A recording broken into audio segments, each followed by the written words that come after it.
Assalamualaikum warahmatullahi wabarakatuh, and hi. My name is Amira binti Yahya with metric number D202020965991. Today, I will start the presentation by explaining about the basic principle on ultraviolet visible spectrometer. Ultraviolet visible spectrometer is a type of absorption spectroscopy which utilizes the radiation in UV range and adjacent visible range of the electromagnetic radiation spectrum. Basically, spectroscopy is related to the interaction of light with matter. As light is absorbed by matter, the result is an increase in the energy content of the atoms or molecules. When ultraviolet radiations are absorbed, this results in the excitation of the electrons from the ground state towards a higher energy state. The next one is about laws of absorption. The absorption of light by any absorbing material is governed by two laws, which is Borget-Lambert law and Peirce law. Borget-Lambert law states that the amount of light absorbed is proportional to the thickness of the absorbing material and independent of the intensity of the incident light. Second law is Peirce law, which states that the amount of light absorbed by a material is proportional to the number of absorbing molecules, which is the concentration.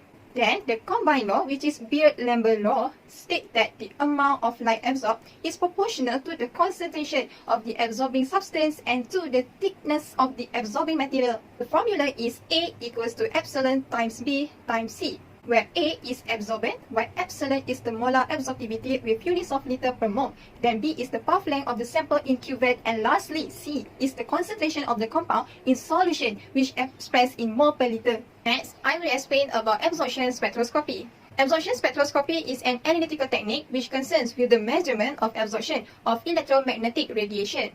The ultraviolet region scan is normally from 200 to 400 nanometers, and the visible portion is from 400 to 800 nanometers. The amount of radiation or photons absorbed results in the formation of the absorption spectrum, which will be measured in terms of absorbance.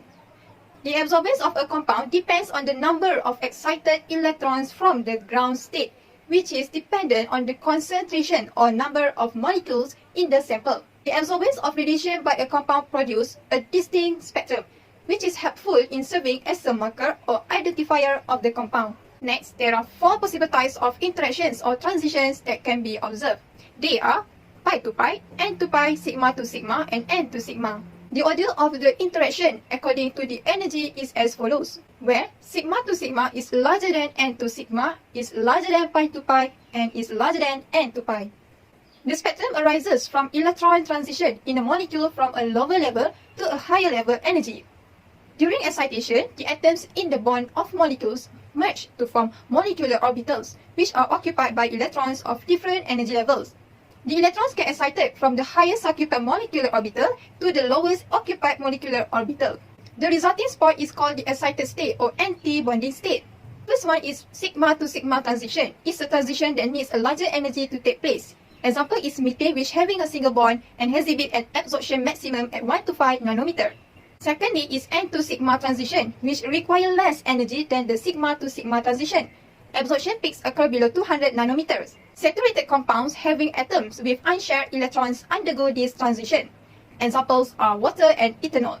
Then, pi to pi and n to pi transition require unsaturated functional groups to occur.